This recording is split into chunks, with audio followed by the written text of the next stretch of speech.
In 1990, director Peter Medak presented his version of The Krays based on the book The Profession of Violence.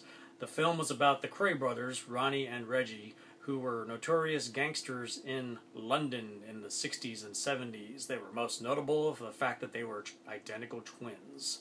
Ronnie was the muscle of the outfit, and Reggie was the brains. Now in 2015, director and writer Brian Helgeland returns to the screen and gives us Legend, based on the same material and taking a totally different approach to the film.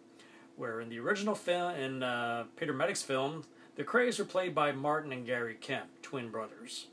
And in Helgeland's film, the twins are played by Tom Hardy. Using visual effects, Tom Hardy plays both parts on screen at the same time. So this take is rather traditional considering. You can tell that Helgeland was probably trying to go for a Matthew Vaughn kind of vibe, a la Snatch, or maybe even Lock, Stock, and Two Smoking Barrels. But he doesn't quite achieve that level of, or even a level of Goodfellas. The film is pretty straightforward. It really doesn't delve that far into uncharted territory. But one thing's for sure is that it does feature a stellar performance by Tom Hardy, who are playing both Reggie and Ronnie. And many scenes, he obviously has to play off a different person because he's on screen at the same time. But he really does a very good job of making these two characters distinct, and it's a really strong performance that in a weaker year, it might even be considered for an Oscar nomination. But unfortunately, there are a lot more stronger performances coming out, and I don't know if Legend's going to be able to float to the top and make itself known. The film, like I said, it's very traditionally told. It's not flashy. But the only thing that really tries to make itself distinct is a voiceover narration, which we have heard before, like in Goodfellas, in Scorsese's Goodfellas, where Ray Liotta narrates the film, and to great effect. And here we have a narration provided by Emily Browning, who plays Frances Shay, who is Reggie's girlfriend, I believe. Yeah, I think it was Reggie's girlfriend. And that, it's all fine and dandy. I mean, I didn't mind it, but without giving away any spoilers, there's a point where this narration just stops the film cold. And you're like, what? Huh? And instead of being in the moment, like saying, oh, fascinating, you're like, what? Huh? And that really was a pretty critical error in this film, that he went with that narration and let it go as far as he did. As I said, the story moves along traditionally and kind of wraps up a little too quickly at the end. It's almost like we got a Cliff Notes version of the ultimate fate of the Krays, and it would have been nice if they were able to flesh that out a little more. But it was almost like the movie itself, once the voiceover narration ran its course, that it had nowhere else to go. It's almost like it's tied in together, and that just didn't seem to work. But as I mentioned, Tom Hardy's performance is great, and Emily Browning is also quite good. The film also features David Thewlis as a business partner, and basically the money man almost, I guess you could say. And he has some run-ins with the Kray brothers. And also appearing is Charles Palminteri, who doesn't get enough work. We need to see more Chaz. And he appears as a representative from Las Vegas, when Las Vegas wants to start getting a cut of the pie in London. Helgeland's screenplay and direction are good.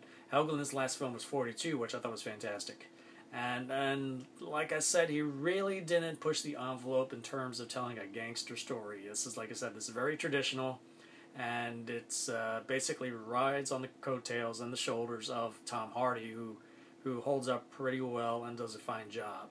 Now, in terms of visual effects, because obviously Tom Hardy's playing himself against himself, you got to wonder just how good are the effects? Are they convincing? If you compare to, let's say, Twin Dragons or Double Impact with Van Damme, Twin Dragons had some pretty horrible twin effects, and twin Double Impact had decent effects. But really, what you should think of is Enemy with Jake Gyllenhaal, and the twin effects in there were seamless. They were great. Never in a moment did you believe that it was just one person. You could buy and see that these are two different people.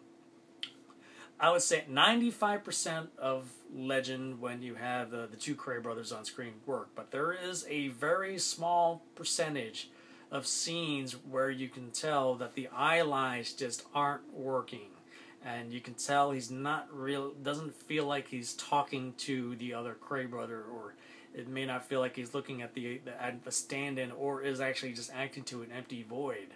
It doesn't work completely, and it kind of takes you out of the movie for a bit. But that's not often. It only, from what I remember, it only happens in 2 scenes.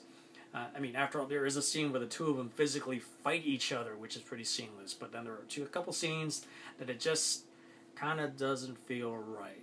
But that's not enough to ruin the movie. I mean, that's just the visual effects. But overall, they did a fantastic job of getting across that Tom Hardy is playing both parts, and Tom Hardy was thumbs up on both parts.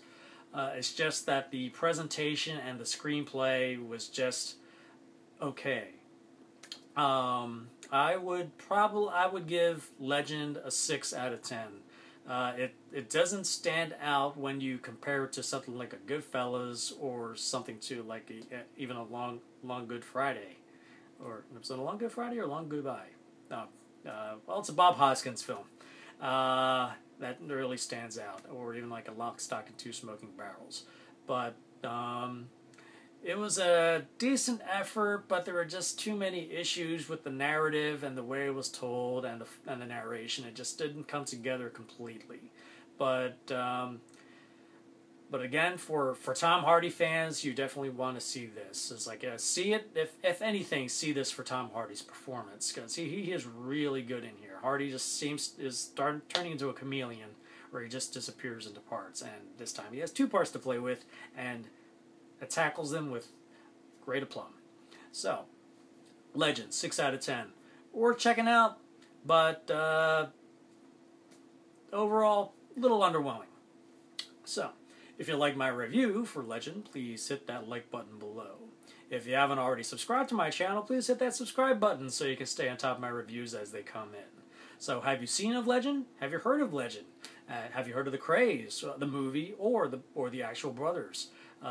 Please let me know below and tell me what you think of the film and The Craze themselves. So until next time, we'll see you at the movies.